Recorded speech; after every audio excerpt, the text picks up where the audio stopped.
ফ্যামিলির বিরুদ্ধে গিয়ে অন্তত পক্ষে কেউ বিয়ে করবেন না, কারণ এই পৃথিবীতে ভালোবাসা প্রেম বলতে কিছুই নেই। যা আছে সবই ওই দেহের প্রতি লোভ আর লালসা ছাড়া আর কিছুই না। 6 মাসের রিলেশন ছিল আমাদের। 6 মাসের রিলেশনের মধ্যেই আমার বয়ফ্রেন্ড আমাকে বিয়ে করার জন্য পাগল হয়ে যায়। সে কিছুতেই আমাকে ছাড়া থাকতে পারছে না, আমিও তাকে কম ভালোবাসি না, আর ভালোবাসাতে আমি নিজেও পাগল। এই অবস্থাতে আমার বয়ফ্রেন্ডের কথা যখন বাড়িতে আমি জানাই, আমার পরিবারের কেউ এই ছেলের সাথে আমাকে বিয়ে দেওয়ার জন্য রাজি না। কিন্তু আমি ওকে ছাড়া কিছুই বুঝতে পারছি না। শেষ পর্যন্ত বাড়ি থেকে পালিয়ে গিয়ে ওই ছেলেটাকে আমি বিয়ে করে নেই। আর আমার স্বামীও আমাকে জানায় তার পরিবার থেকেও আমাকে মেনে নিচ্ছে না, কিন্তু সে সবাইকে না বলে বাড়ি থেকে বের হয়ে এসেছে আমারই মতো। এক কথায় দুজন দুজনের পরিবার থেকে এখন আলাদা, দুজন বিয়ে করে এখন আলাদা একটা ঘর ভাড়া নিয়ে আমরা সুখের সংসার শুরু করতে চাই। ভালোবাসার মানুষের সাথে এক বুক আশা নিয়ে সংসার শুরু করেছিলাম, সুখে শান্তিতে থাকবো এই বলে। ঠিক সেই অনুযায়ী আমাদের ঢাকায় একটা ছোট্ট বাসা নিয়ে সংসার শুরু করি। সেখানে বেশ কিছুদিন আমাদের ভালোই যাচ্ছিল। সামান্য কিছুদিন ভালো যাওয়ার পরেই আমি খেয়াল করলাম আমার স্বামীর আচার আচরণে বেশ পরিবর্তন দেখতে পাই। সে আমার সাথে আগের মতো আর মেশে না, আমার সাথে কথা বলে না। আমি যদি হালকা কিছু কথা বলি সে আমার উপরে রেগে যায়। সে মোবাইল ফোনে সবসময় কোথাও একটা ব্যস্ত থাকে। আমি যদি জিজ্ঞেস করি তোমার মোবাইল ফোনে এত কার সাথে কথা বলো, সে বলে বাড়িতে কথা বলছি তোমার ব্যাপারে, তোমাকে যেন তাড়াতাড়ি মেনে নেয়। আমি তার কথা বিশ্বাস করি, কিন্তু মনের মধ্যে কেমন যেন একটা খচখচানি হয়, বিশ্বাস করতে ইচ্ছে করে না।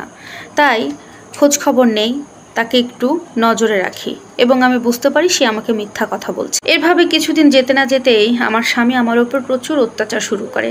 মানসিক অত্যাচার, শারীরিক অত্যাচার, সব ধরনের অত্যাচার আমার উপরে করতে থাকে, এমনকি আমার গায়ে পর্যন্ত হাত উঠাতে থাকে। কিন্তু কেন আমাকে মারধর করে আমি সেটা বুঝতেই পারি না। কেন আমার সাথে এত খারাপ আচরণ করে, যাকে ভালোবেসে আমি সমস্ত কিছু ছেড়ে চলে এসেছি, কোনো কারণ আমি খুঁজে পাই না। বাড়িতে যদি আমাকে পরিচয় করায় দিতে বলি, কোনোভাবেই সেটা করে না, বলে এখন নয় পরে, এখন তোমাকে কেউ মানবে না। এভাবে যেতে যেতে হঠাৎ লক্ষ্য করলাম আমার স্বামী তার বাড়িতে আসা যাওয়া করছে।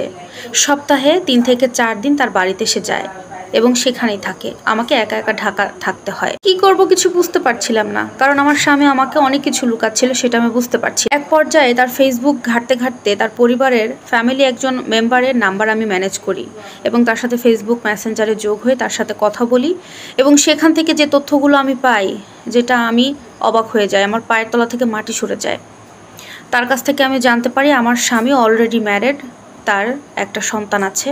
সে আমাকে মিথ্যা কথা বলে ঠকিয়ে বিয়ে করেছে।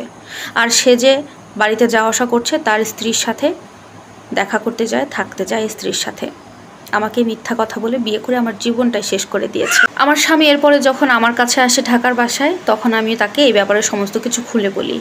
তখন সে বলে, তুই তাহলে সত্যিটা জেনে গেছিস, তাহলে তোর তো আর রক্ষা নেই। এই ব্যাপারে আমার স্বামীর সাথে কোনো কথা বলতে গেলেই আমাকে হাত পা বেঁধে রেখে পর্যন্ত মেরেছে। আমার হাতে পায়ে কামড়াতো, এমনকি আমার চুলে পর্যন্ত আগুন লাগিয়ে দিয়েছিল আমি যাতে মারা যাই আগুনে পুড়ে। কোনো মতে আমি নিজেকে বাঁচাতে পেরেছি। এই অত্যাচার আমার উপরে দিন দিন বাড়তেই লাগলো। শেষ পর্যন্ত আমি কোনো দিকে কুল কিনারা দিশা না পেয়ে আমি স্বামীকে ডিভোর্স করে দিই। আমি আমার স্বামীকে এটা বলেছিলাম, তুমি আমাকে বিয়ে করেছো, তোমার আগের স্ত্রী আছে, থাকুক, তার সাথে তুমি সংসার করো, আমার সাথেও সংসার করো, আমাকে এইখানে তুমি রাখো, কিন্তু তোমার বাড়িতে আমাকে অন্তত পরিচয় করিয়ে দাও। কিন্তু না, সে কোনো দিকেই যাবে না। সে আমাকে বলেছে এভাবে থাকতে হলে থাকবি, না হলে চলে যাবি। তাই কোনো দিক দিশা না পেয়ে তাকে ডিভোর্স দিয়ে আমি আমার বাবার বাড়িতেই চলে যাই। আর আমার বাবা মা আমাকে সাদরে গ্রহণ করে নেয়। আমি যে ভুল বুঝে তাদের কাছে ফিরে গেছি, এতেই তারা অনেক খুশি। বাবা মায়ের ভালোবাসা আসলে অন্যরকম হয়, কিন্তু আমি আমার জীবনটাকে নিয়ে কী করব? নিজের দোষে ভালোবাসার মানুষকে বিশ্বাস করে এভাবে ঠকে যাব আমি কখনো কল্পনা করতে পারিনি। তাই সবার কাছে একটা রিকোয়েস্ট, আমার মতো ভালোবাসার মানুষ যতই হোক, ফ্যামিলির বিরুদ্ধে গিয়ে কখনো বিয়ে করবেন না। এত সময় যে স্টোরিটি শুনলেন, এটি একটি আপুর জীবন থেকে নেওয়া হয়েছে। এই বিষয়ে আপনার কি মতামত অবশ্যই কমেন্টে জানান। আল্লাহ হাফেজ।